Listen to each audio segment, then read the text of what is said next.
जीवन हुआ उजाला, पलकों में बिठा के हमें बड़े प्यार से है पाला।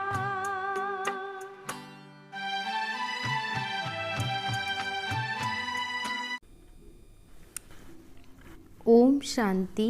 आज बाबा की 21 तारीख की वाणी है। बाबा बोले, मीठे बच्चे, तुम्हारे जैसा भाग्यशाली कोई नहीं, क्योंकि जिस बाप को सारी दुनिया पुकार रही है वह तुम्हें पढ़ा रहे हैं। तुम उनसे बातें करते हो।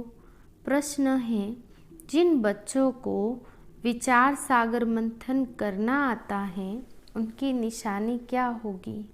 उत्तर है, उनकी बुद्धि में सारा दिन यही तात लगी रहती कि कैसे सबको रास्ता बताए, कैसे किसका कल्याण करे।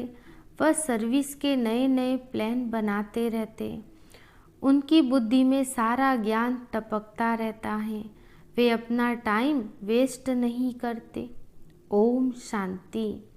बच्चों के आगे निराकार परमपिता परमात्मा बोल रहे हैं।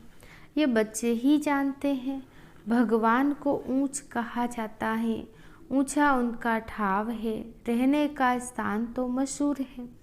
बच्चे जानते हैं हम मूल वतन में रहने वाले हैं। मनुष्यों को इन सब बातों का पता नहीं है। गॉड फादर बोलते हैं, तुम बच्चों बिगर ऐसा कोई मनुष्य नहीं जिसको पता हो कि निराकार भगवान बोलते हैं।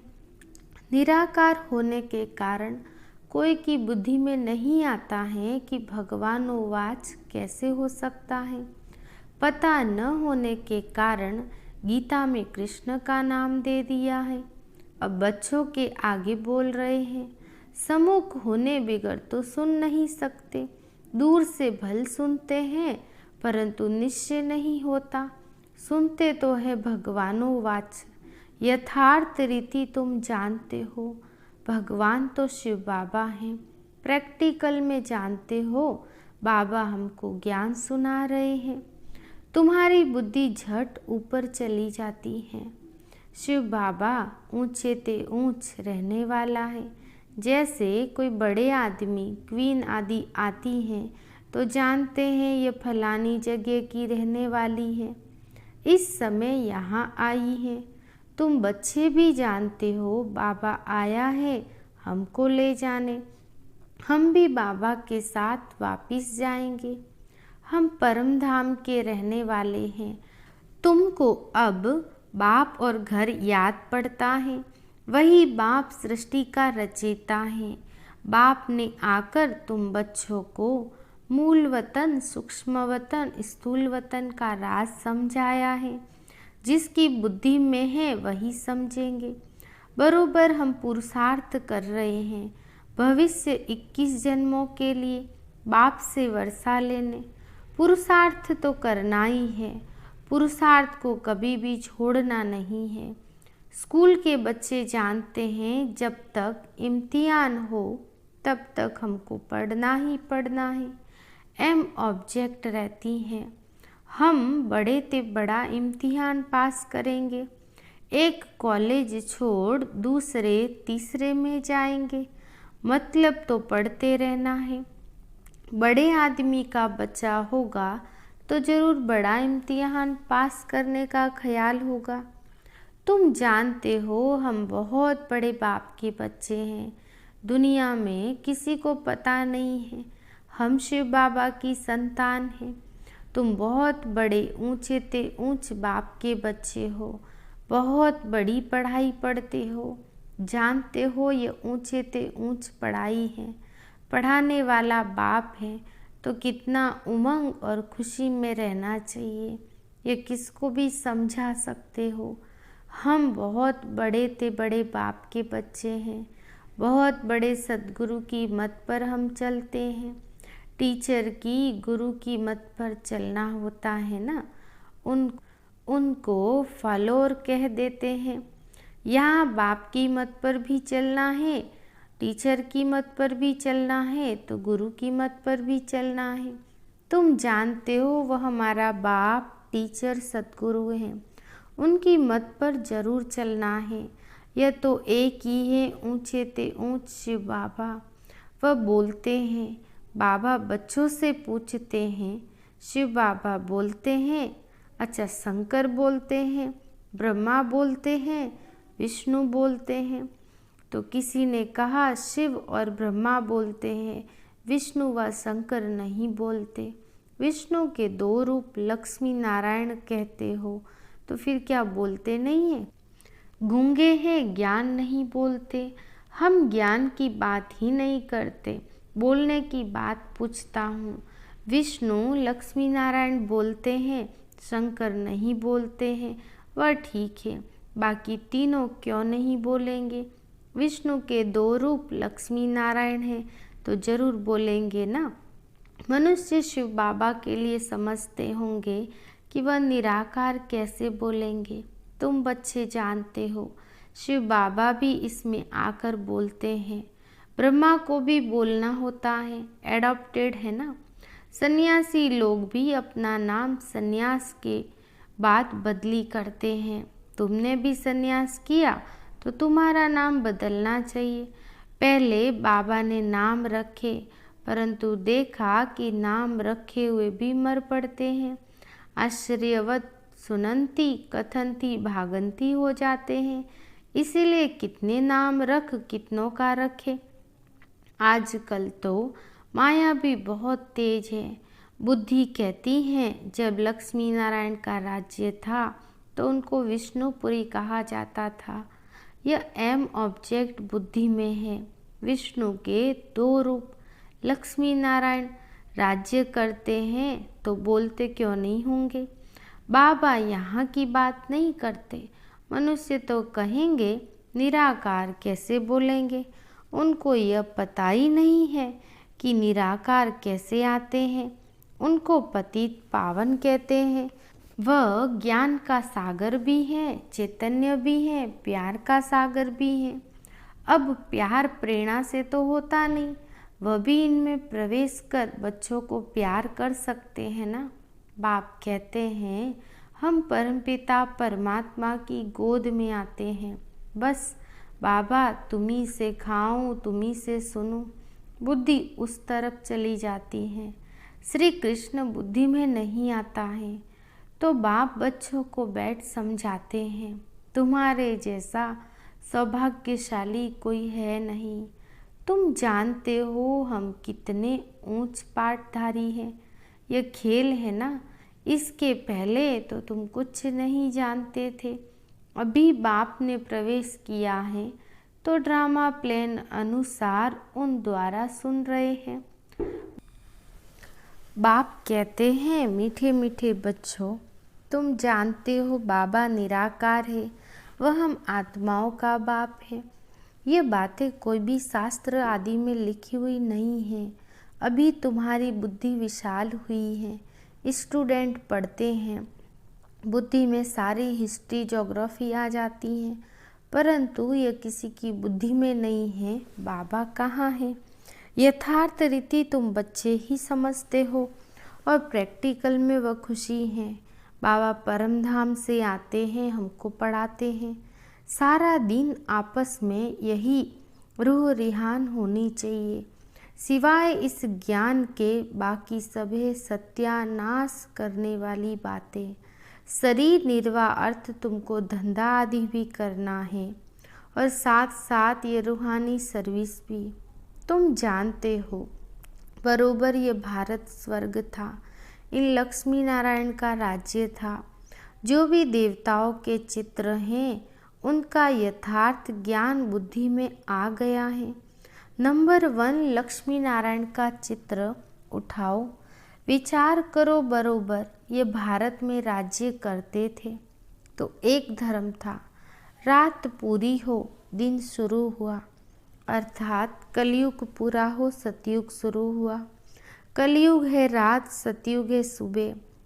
विचार सागर मंथन करना है कि इन्होंने ये राज्य कैसे पाया।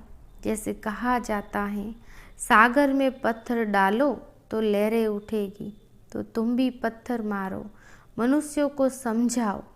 ये ख्याल करो भारत में देवी देवताओं का राज्य था ना, जिन्होंने ही फिर भक्ति मार्ग में मंदिर बनाए हैं, जिसको फिर लूट ले गई।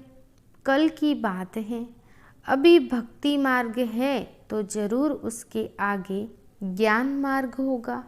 यह सब बातें अभी तुम्हारी बुद्धि में है। बाप ही आकर अपनी जीवन कहानी बताते हैं, तुमको यह याद क्यों नहीं पड़ती है? बाबा आकर के हमको ये सारी नॉलेज सुनाते हैं, समझ भी चाहिए ना। किसको भी यही बात सुनाओ। यह चित्र है एम ऑब्जेक्ट। ये लक्ष्मी नारायण तो सबसे बड़े किंग क्वीन हो गए। भारत स्वर्ग था ना, कल की बात है। फिर इन्होंने यह राजगद्दी कैसे गवाई? अपने बच्चे भी भल ये सब सुनते हैं, परंतु कभी बुद्धि में टपकता नहीं है, बुद्धि में याद भी नहीं आता। अगर याद आता है तो औरों को भी समझा सकते हैं, है तो बहुत सहज। तुम यहाँ आते हो लक्ष्मी नारायण जैसा बनने, समझाया गया है 5000 वर्ष की बात है। इससे लॉन्ग एगो कोई होता नहीं। सबसे पुराने ते पुरानी भारत की कहानी यह है। रियलिटी में सच्ची सच्ची कहानी यह होनी चाहिए। सबसे बड़ी कहानी यह है, इन्हों का राज्य था, अभी वह राज्य है नहीं, जरा भी किसको पता नहीं है। तुम्हारी बुद्धि में नंबरवार टपकता है। बाप कहते हैं मुझे याद करो, वह भी पूरी रीति को याद नहीं करते। बाप बिंदी है, हम भी बिंदी है, यह भी बुद्धि में ठहरता नहीं। कोई कोई की बुद्धि में तो अच्छी रीति टपकता है। किसी को बैठ समझाते हैं तो 4-5 घंटे भी लग जाते हैं। ये बहुत वंडरफुल बातें हैं। जैसे सत्यनारायण की कथा बैठकर सुनते हैं ना, 2-3 घंटे बैठ सुनते हैं। जिसकी दिलचस्पी होती है, इसमें भी ऐसे हैं। जिसको बहुत रुचि होगी उनको और कुछ सूझेगा ही नहीं, बस ये बातें समझने में ही मज़ा आता है। ये बातें अच्छी लगती हैं, समझते हैं बस इस सर्विस में ही लग जाए, दूसरा धंधा धोरी आदि सब छोड़ दे। परंतु ऐसे तो कोई को बैठना नहीं है। तो तुम बच्चे ये सत्यनारायण की कहानी सुन रहे हो। अभी तुम्हारी बुद्धि में कितनी अच्छी बातें रमण करती हैं। हम यह वक्र यानी सामग्री डिलीवरी करने के लिए एवर रेडी है। वक्र हमेशा रेडी होना चाहिए। यह चित्र भी तुम दिखाकर किसको भी समझा सकते हो। इन लक्ष्मी नारायण को ये राज्य कैसे मिला, कितना वर्ष आगे ये विश्व के मालिक थे, उस समय सृष्टि में कितने मनुष्य थे और अभी कितने हैं।